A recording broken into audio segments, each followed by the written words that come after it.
Mes chers frères en Christ, je vous salue. Brüder und Schwestern, ich grüße euch im Namen Christi. Que le nom de notre Seigneur Jésus soit béni. Der Name unser Herrn Jesus Christus soll gesegnet sein. Je vais saisir de cette occasion. Ich nutze diese Gelegenheit. Nous avons eu un message aujourd'hui. Wir haben heute eine Botschaft Un empfangen. message qui nous concerne tous. Eine Botschaft, die uns alle betrifft. Il s'agit de revenir au point de départ de ce qui concerne la parole de notre Es Seigneur geht Jésus. darum, an den Startpunkt zurückzukommen, was unseren Herrn Christi betrifft. La parole de notre Seigneur est transformée. Das Wort Gottes wurde umwandelt. Les grandes églises qui nous ont annoncé la parole, Große Gemeinde, die uns das Wort Gottes verkündet haben, ils ont abandonné la parole primitive sie haben das erste Wort im Stich gelassen, au point où les gens ont fini par comprendre bis zu dem Punkt, wo die Menschen verstanden haben, que ce n'est plus le chemin. dass es nicht mehr der Weg ist. La foi de plusieurs personnes est Der refroidie. Glaube mehrerer ist erkaltet Et cela est grave, und das ist sehr schlimm. d'autant plus que nous approchons le temps de la fin. Vor allem, wenn wir uns in der Zeitende begeben.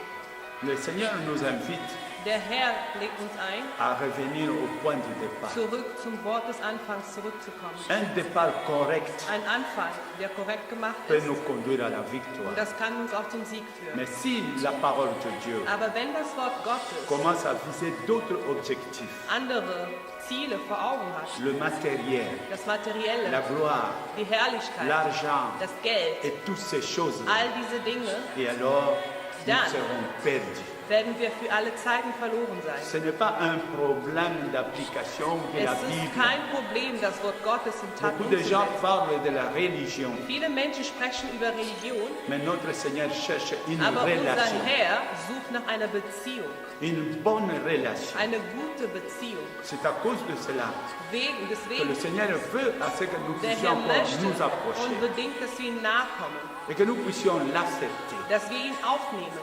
Nous allons suivre ça dans ces messages Wir werden das verfolgen que je vous laisse le temps d'écouter. in dieser Botschaft. Ich De gebe euch die visionner. Zeit, es Et prenez zuzuhören votre und zu Bible schauen. et s'il vous plaît, Nehmt eure Bibel bitte. priez avant de regarder ça. Betet, bevor ihr diese Botschaft hört. Car l'amour de Dieu est grand Denn die Liebe Gottes ist groß et il se cache dans sa parole. und sie verbirgt sich in deinem Wort. Merci beaucoup.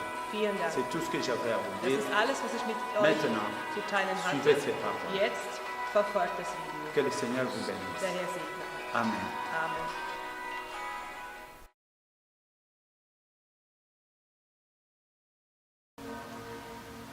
Bonjour, bien-aimés dans le Seigneur, je suis Béla et j'aimerais bien vous saluer chaleureusement au nom de notre Seigneur Jésus-Christ. J'aimerais bien aujourd'hui partager avec vous un verset que j'aime bien. Cela se trouve dans le livre de Matthieu, Matthieu chapitre 25. Les Écritures nous parlent de la parabole de 10 vierges. La parabole de 10 vierges. Alors je vais lire au nom puissant de Jésus-Christ. Alors le royaume des cieux sera semblable à 10 vierges qui avaient pris leur lampe à l'air à la rencontre de l'époux.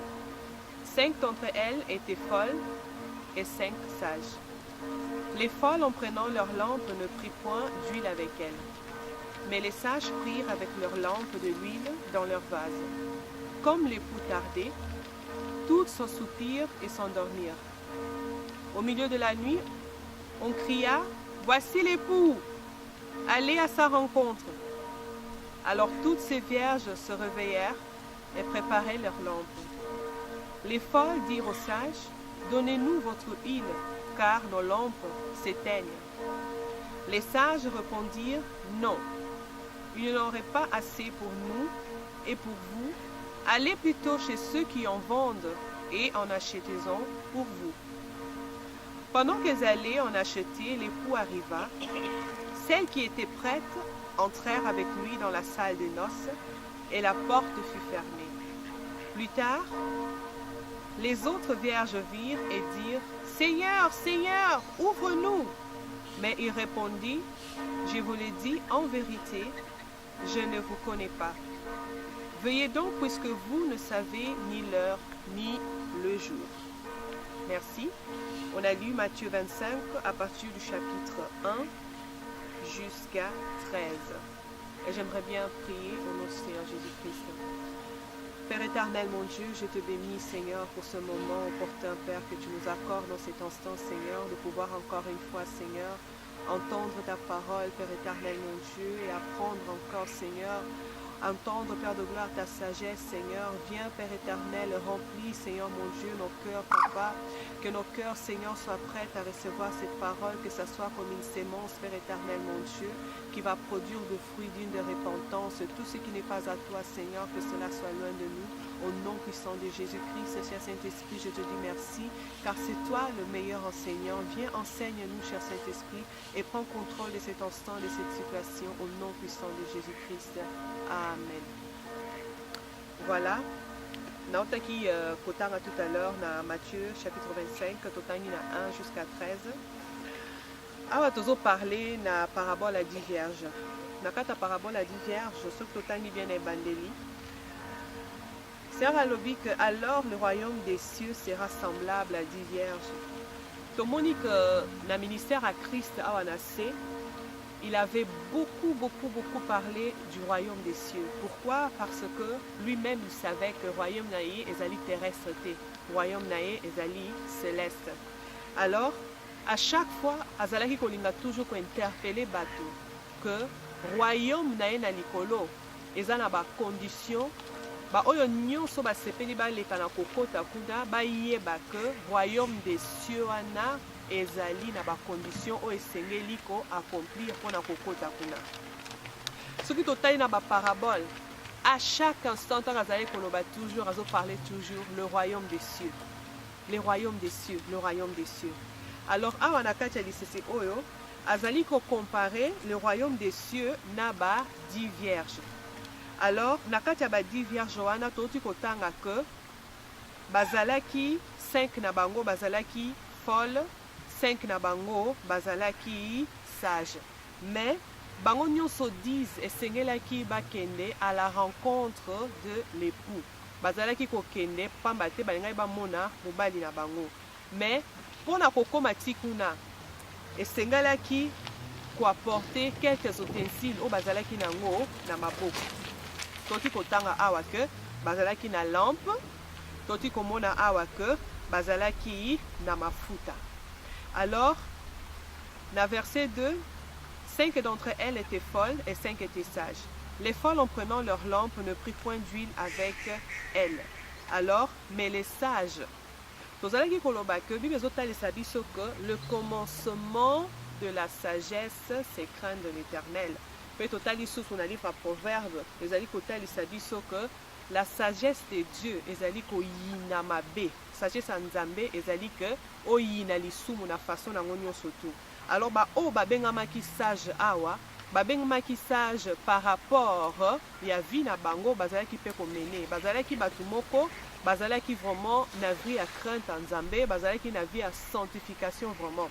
Parce que car ma comme ezali kotali sabiso que sans la sanctification, personne ne verra Dieu. Alors, sanctification est vraiment très nécessaire. Comment est-ce qu'on se sanctifie? Tozali qu'on se sanctifie na kokima masumu, tozali qu'on se sanctifie na regarder parole en Nzambe, tozali qu'on se sanctifie vraiment na ko demeurer na kati ya prière, na ko demeurer na communion avec le Saint-Esprit.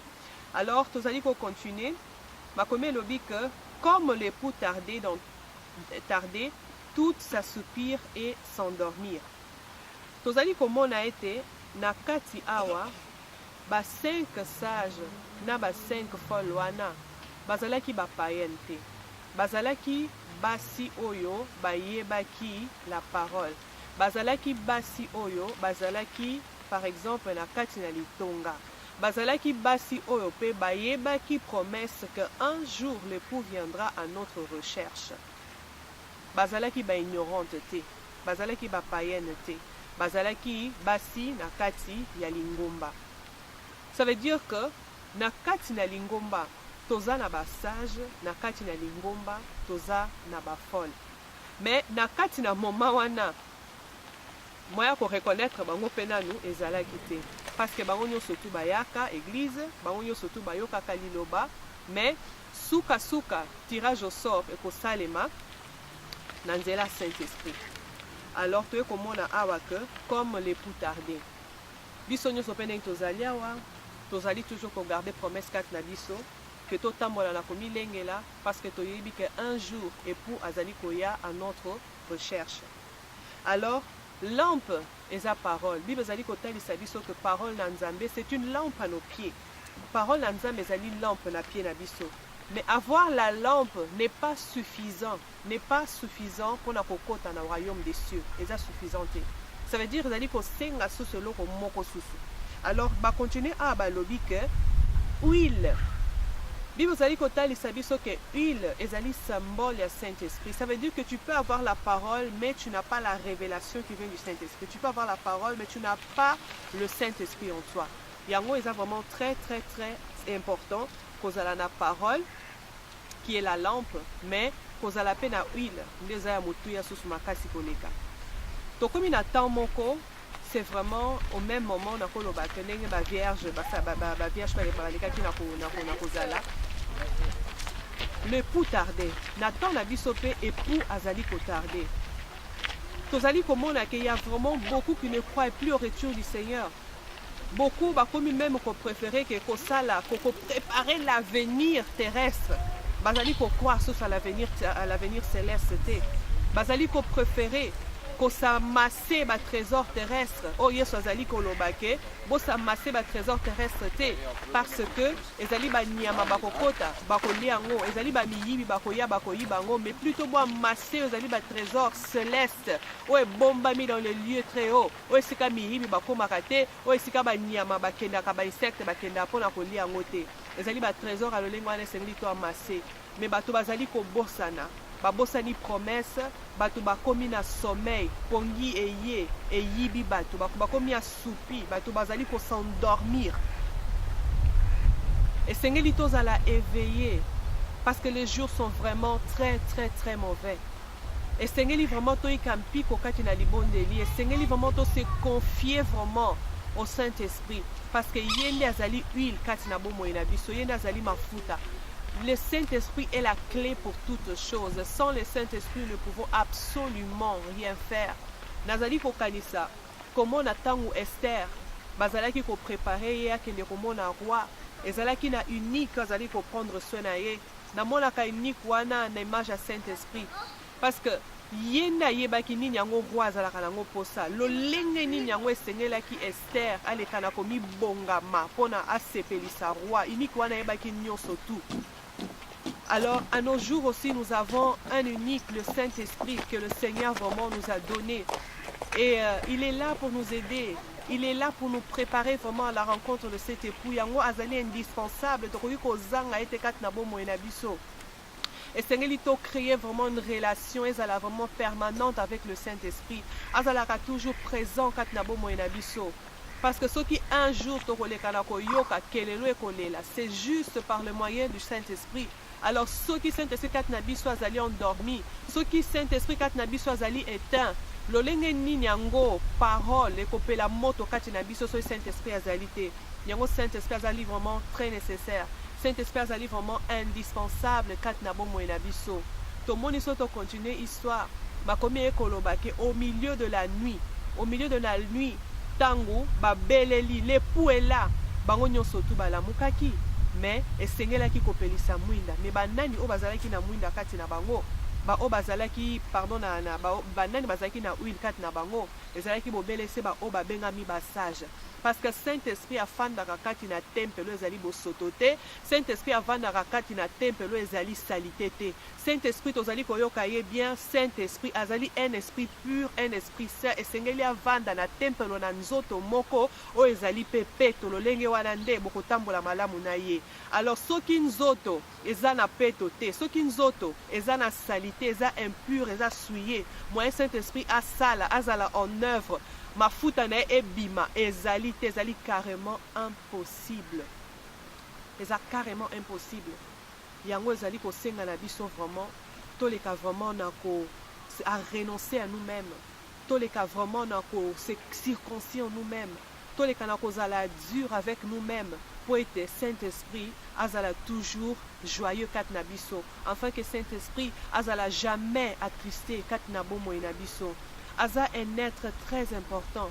Aza la personne la plus importante vraiment kat na bomo na biso. C'est pas en vain que Christ atikaki église na maboko à Saint-Esprit, parce que le Saint-Esprit connaît les goûts de notre époux.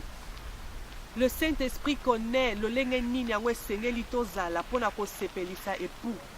Parce que yende azali kozwa ba pensée ya tata azali kokitisa yango kati na biso. Quel privilège akozala na Saint-Esprit kati na bomo na biso. Surtout dans ce temps, pour racheter les temps ensemble avec le Saint-Esprit vraiment. Pour ranimer kat na bomo na biso. Le Saint-Esprit se réjouit kat na biso. Car Saint-Esprit sera zana kat na biso zana esengo. Oh, notre époux aussi se réjouit. Notre époux aussi se réjouit vraiment. Yango vraiment au milieu de la nuit, tango ba belela ki que l'époux est là, ba oyo bazanga ki mafuta. En tout cas, moi ba kota ezala kité. Soko zangi molimo santo, moyo kota na kati ya royaume des cieux, ezalité, c'est carrément impossible. Yango Saint-Esprit azali vraiment indispensable kati na biso. Alors, ba oyo bazalaki sage, ba ebisi baninga mususu wana, bokende pa ba oyo batekaka Saint-Esprit. Mais Saint-Esprit malheureusement, basombaka ye na mbongo te. Saint-Esprit, il faut ko zoyer, ko te pa na Nzambe ye moko. Natangaki na Actes des Apôtres, chapitre 8, verset 20. Et si ka Pierre azali ko pamela Simon le magicien, azali ko ebisa ye que ton argent périsse avec toi parce que tu crois accueillir le Saint-Esprit par l'argent. Saint-Esprit va sombaka ete. Attaque bozali ko mona. Oh, muto azali ko tambola na masumu, azali ko fuluka lolenge nini yango. Mais bozo mona bien que Yesu azolobake, vous le reconnaîtrez par leurs fruits. Omoni via mutu, omoni keza ke no mutu azotambola na masumu, mais azo imposer batu maboko, batu bazali ko kwe, azo sala ba miracle, batu bazali bazali ko za ba miracle na bango. C'est pas l'esprit de Dieu qui agit là-dedans, parce que Saint-Esprit aza clair, pe aza sévère na ba principe na ye. Aza très très sévère na ba principe na ye. Atambolaka na bosoto te, atambolaka juste dans la lumière, atambolaka dans la purification, atambolaka dans la sanctification. Alors sanctification est très important dans mutu oya bengani mwana na Nzambe. Alors tant Pierre a pamelaki Simon le magicien, c'est que clairement que molimo saint les dons de l'Éternel basombaka yango na mbongo te. Tokoki kosomba Nzambe na mbongo te, tokoki kosomba le Saint-Esprit na mbongo te, parce que Dieu tout d'abord, il ne se laisse pas compromettre, ni avec le péché, ni avec l'argent. Donc, il faut se compromettre dans Nzambe. Peut-être qu'on se compromettre dans Moutou. Peut-être qu'on a eu que ça là, engagement na niveau mbongo. Mais dans le Saint-Esprit, on ne peut pas le faire. Parce que le Saint-Esprit ne négocie pas avec l'argent. Le Saint-Esprit ne négocie pas avec le péché. Et en gros, vraiment, frères et sœurs, tout tambola vraiment la vie en sanctification. Si c'est vrai que nous avons cette promesse en nous, comme les femmes sages, un jour de rentrer dans le royaume des cieux, alors voici le moment. Même si les jours sont mauvais, même si ton aliko monde a été vraiment mabe ezali ko croître, mabe tozali ko mona ke mabe ezali ko mata vraiment comme c'était dans les temps anciens. Et toutes choses se répètent toujours. Tozali ko mona encore dans notre temps. Alors ba oyo bazali sage, baleka vraiment na komi lenge la source davantage. Ba oyo bazali sage, baleka na ko racheter les temps vraiment. Baleka vraiment na ko garder oyo ezali ezakata bon la sanctification wana vraiment. Ba garder ngo plus que toutes choses parce que voici le moment. Voici le moment vraiment où biso ba chrétien to benga épouse à Christ. Tozali ko sentir pression ya makambo ezali koya. Alors oyo azali sage, ozana lampe kat no ezali parole. Abba qui sa sous huile katina ye, enfin qu'elle est capable pour résister dans ce jour dans ce jour mauvais. Oyo ezali boso na biso vraiment. Et tango bango bakendaki bakende kosonga mafuta bazangaki révélation parce que molimo santo basombaka ete bazangaki révélation bakendaki. Alors na retour na bango c'était trop tard. Ata babelelaki fongola biso, c'était trop tard. Et puis alobi ke nayebi bino te. Alors voici le moment ya koarranger, voici le moment ya kotala oyo ezali bomoi na biso ya kotala vraiment marche na biso avec le Seigneur. Voici le moment ya kolongola nyonso ezali kodéclare Nzambe. Voici le moment ya kokabwana na oyo nyonso ezali koattrister le Saint-Esprit afin que tokoma bomoko na ye. Aussi longtemps qu'azolobela biso tozoyoka mongongo na ye, voici le moment de ne pas l'étouffer. Parce que comme à un moment moko pe mutu, tellement amesani na mabe, amesani na lisumu, que Saint-Esprit katine komi ate, Saint-Esprit azoloba susu te, malheur ya mutu na lolenge wana. Malheur à mutu na lolenge wana. Alors voici le moment, le Saint-Esprit est encore là. Le Saint-Esprit est là pour nous aider, il est là pour nous fortifier, il est là pour nous donner la force, pour nous aider à atteindre la stature parfaite de Christ. Yango, tokangamana ye vraiment parce que yende mafuta na biso, yende huile na biso, que le Seigneur vous bénisse.